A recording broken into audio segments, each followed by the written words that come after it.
So are you asking yourself, do I really need a business plan as a solopreneur? Do I really want to make the transition from mission to business?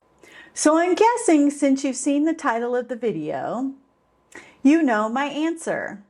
Today I will share with you the 4 areas of a business plan that I think are very important for a solopreneur. So stay tuned.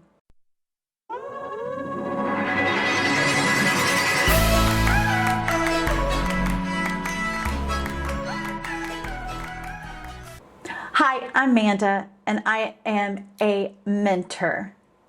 I help mission-driven solopreneurs take their mission, passion, and dreams and create a business that they love. Failing to plan is planning to fail. As a solopreneur, we probably are thinking we can just start. And you can. But I believe firmly in having a plan. If you fail to plan, you plan to fail. From someone who is fearful of failure, trust me, I get what you may be thinking. But what I can reassure you is that when you have a plan, when you have strategically thought out what you want your business to look like, feel like, do, what the story that you're going to create for your future, that you will find yourself on a better path for success. A business plan should be a fun experience. It shouldn't be a drudgery. It shouldn't be, oh, I've got to do this. You are going to be creating a story for your future with lots of different chapters, with lots of potential, with opportunities to dream, to plan, to cast vision for yourself, and give you a place to go when things get hard. Or you need that little bit of motivation to keep going, to look back and see the plan that you had set in place for creating this business that you love, from what gift you have been given, what mission you have been given to create and carry out. I'm a very visual person, so having a business plan in front of me helps me, one, to stay focused, helps me to stay on track, helps me to continue to realize on the days that it gets hard to move forward, to keep going. It's my motivation. I can see it. I can read it and I can feel the feelings that I felt when I wrote it. So I would highly encourage you to give some serious thought to writing out your business plan. Realize too that your story can always be edited, revised. You can make adjustments and pivot as you move forward. Paper is not stone, so it is not written in stone what you write down your first day. There are going to be changes, there are going to be pivots, there's going to be good and bad, risk and reward. But when you have a business plan in front of you, it gives you a story to start from. Opportunities await you. A little secret, I have a template for you. Look in the description below. So there are 4 key sections to a business plan. Today, I'm going to talk about the first 2. So stay tuned next week for the next 2. So, but the 4 are, so you know, is 1 is executive summary. 2 is the opportunity strategy. 3 and 4, which will be in next week's video. 3 is execution. And 4 is counting the costs. So let's talk about the executive part of a business plan. This is your opportunity to be the CEO and the COO. And those stand for Chief Executive Officer and Chief Operating Officer. It's time to start thinking like a business. So the 3 key components of an executive summary are 1, your corporate structure, 2, your mission, and 3, your vision. Yes, mission and vision are 2 different things. So let's tackle the corporate strategy. First, what type of business entity you will be. I covered that in one of my previous videos, so I'll link that here. But I'll quickly go over what those 5 entities are. Sole proprietorship, general partnership, S Corp, C Corp, and a limited liability company. Down the line, you will probably want to be looking at what type of corporation or limited liability company you would like to become. There are tax advantages to each of them differently, so I would recommend consulting a tax professional to figure out what in the future might be best for you. Second is the location of your business. Most of us solopreneurs work out of our homes, work out of places, maybe we share a WeWork facility, maybe we go into an office where we share space with others. So where is your location at? If you're going to be at some point in the future a brick and mortar company, then I would take a look at that and plan for that strategically going forward. But most of us who are solopreneurs are running their business out of their home. So what is your business location? Mine is Dadeville, Alabama. Then finally, part of your corporate strategy is if you see in the future having employees, adding team members. As a solopreneur, we wear a lot of hats, and you will see in this business plan, you are wearing every chief officer position in the company you are wearing. And there may come a point in time where your business gets big enough that you'll want to bring on employees. So that's something to plan for and think about in the corporate summary of your business. So the second part of the corporate summary is your vision, your short-term goals, your long-term goals, and then also the opportunity to assess possible pivots. So your short-term goals are going to be those goals within the next 12 to 36 months. Those are those short-term goals, things that you see in the next few years that you want to accomplish. Then there's your long-term goals that are usually anywhere from the 3-year mark to the 10-year mark. Where do you cast vision for where your company is going to be? Will you be 10 employees?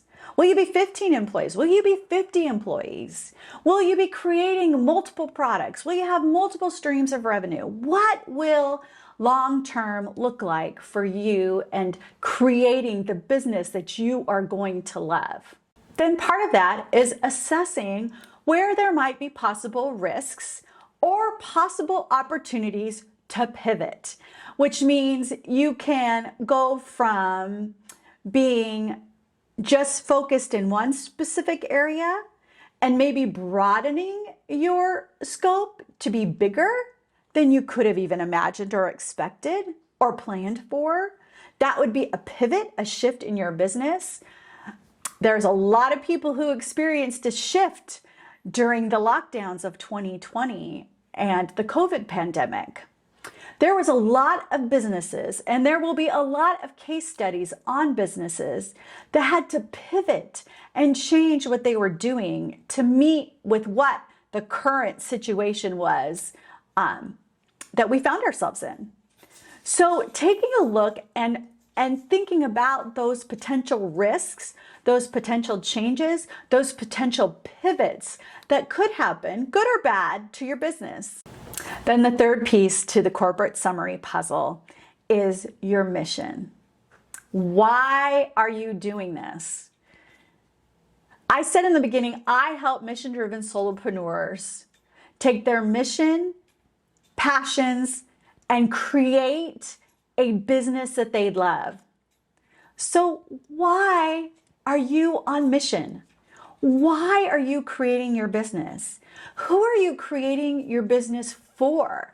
Who do you desire to serve, to have their problems go to solutions, to encourage, to develop, to raise up? What is your mission? Why are you doing this? Who are you going to serve, and how are you going to serve them?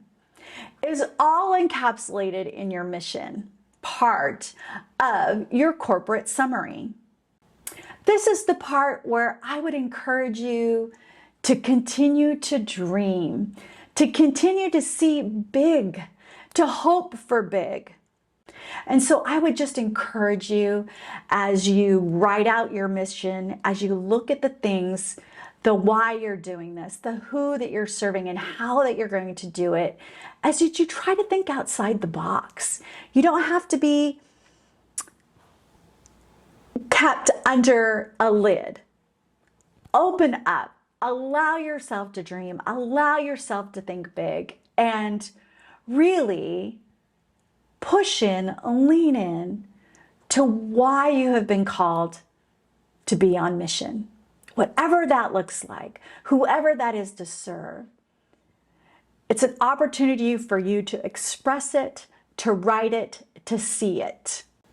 And that is the biggest piece of this first section, that when you are struggling and you are having a hard time, and trust me, I have gone back to this part of my business plan many times, because there are times that I lose hope.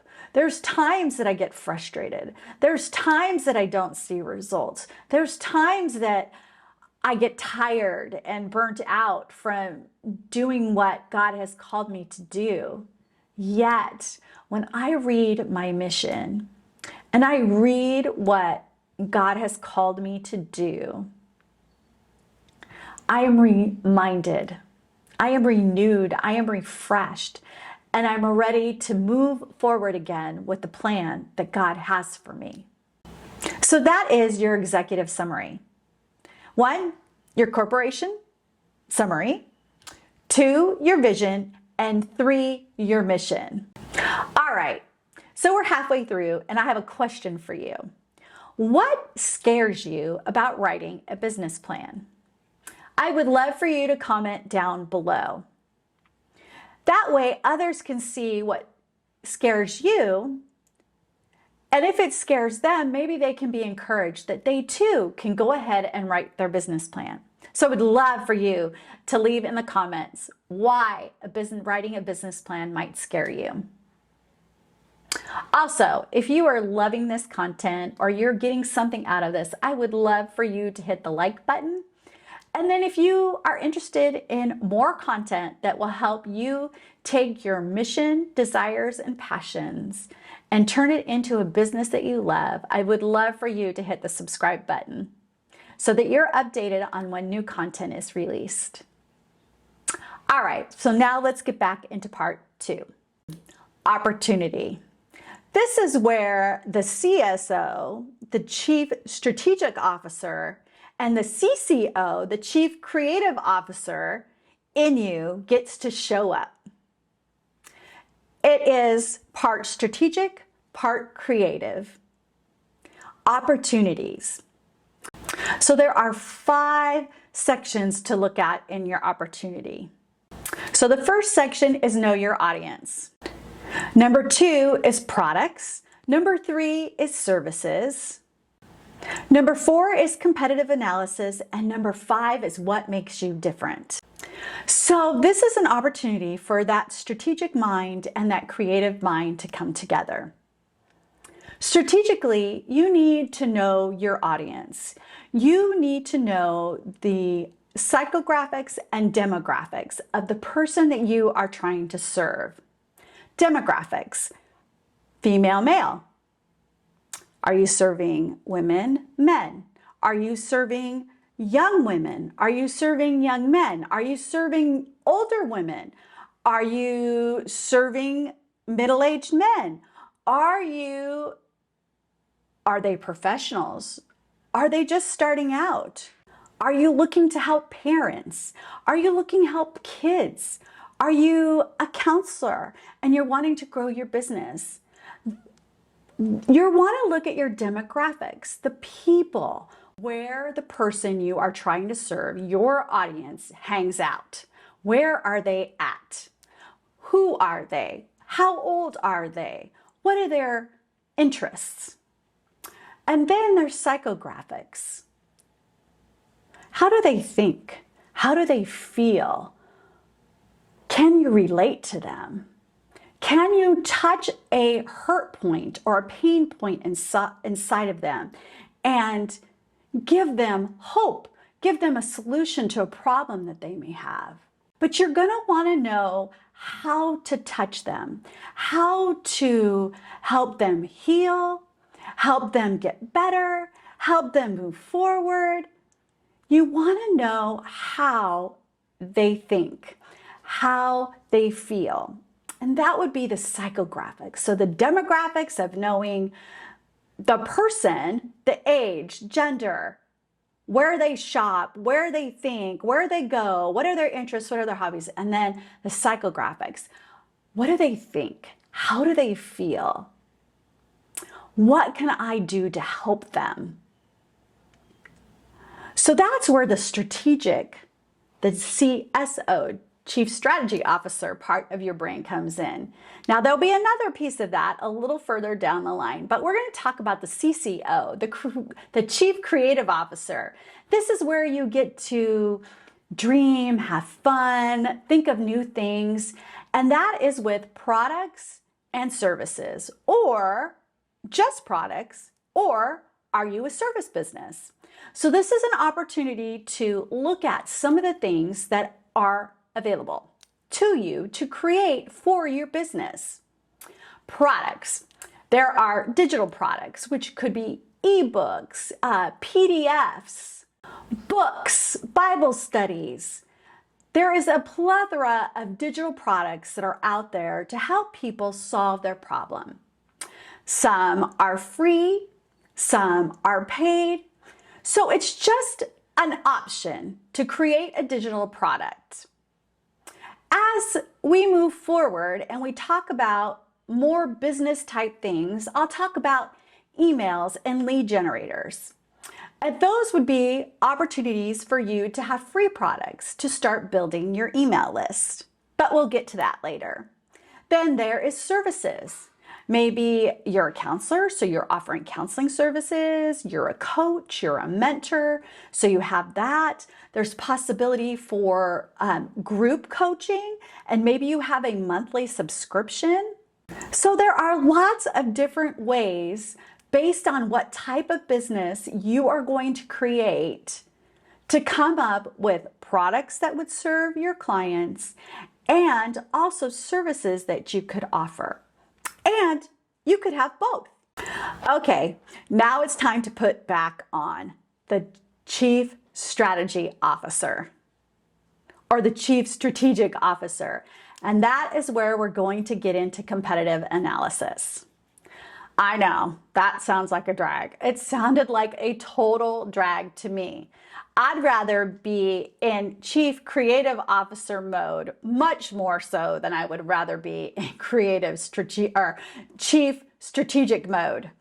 Yet, the competitive analysis is extremely important to leading you to success and also leading you to the fifth point, which is what sets you apart. But let's talk about your competitor or competitors. For me, I am in a market flooded with coaches and mentors teaching business tips and helping people create businesses. Yet, I need to know what those people are doing. What they're doing, I need to know the problems they're solving for their clients. I need to know how they're solving them. I need to know what age groups they're serving. I need to know their demographics and their psychographics. I need to do kind of what you may have heard of or may not have, is a SWOT analysis.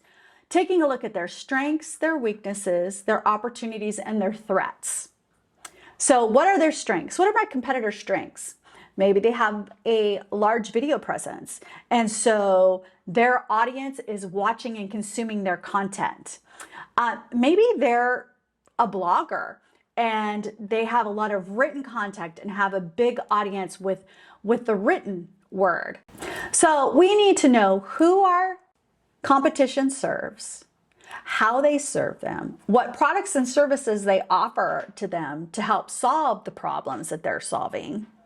And then look at their strengths, their weaknesses, the opportunities that they have, and their threats. Because likely some of that is going to be you, your strengths, your weaknesses, your opportunities, and your threats. Knowing what the competition is doing and what they're going through is an added benefit to you. And this is where most businesses don't look at before they start their business. This is a key component to having success and creating a business that you love. It might not be the funnest, it might not be the most glamorous part of your business plan, but it is a key component to your business plan. And it helps you assess you, which leads us to point number 5. And that is what sets you apart from the competition. You may serve the same age group, you may serve the same gender, you may have some similar strengths, some similar weaknesses, some of the same opportunities, some of the same threats, but what they aren't is you. They don't know your unique experiences. They don't know all your strengths. They don't know all your weaknesses. They don't know all your opportunities, and they don't know all your threats. But because you've taken the time to study them, you are now even more prepared to talk about what sets you apart. I believe that each one of us was created fearfully and wonderfully made. We are each individual and unique. We were created to be us. We were created to be the individual that God saw us to be. And just in that sets us apart. But knowing where you're strong, where you're weak, where there are opportunities for you, and where there are threats will help you assess and look at and be able to articulate and speak and talk about what sets you apart, what makes you different. So what sets me apart or makes me different from all the other business coaches out there and all the other people that are teaching business tips and all the other people that have products and services out there?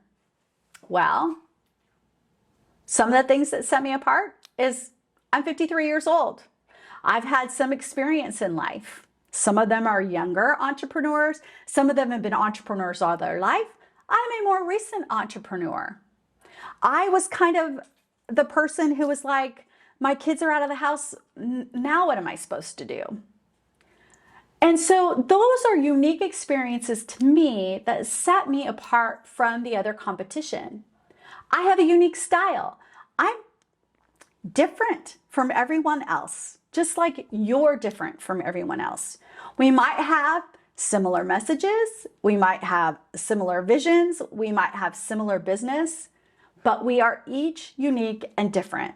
And there are plenty of people out there in the world who are consuming content, billions of people consuming content that is produced by some of the best, most creative entrepreneurs out there. And guess what? You are one of them. Your mission, your gifts, your talents is what makes you unique and set apart. This would give you an advantage. I will tell you that most solopreneurs will not take the time to be a CEO, a COO, a CSO, and a CCO. They will just start without a plan. And failing to plan is planning to fail. And I want you to be able to take your mission, that gift that you have to give, and I want you to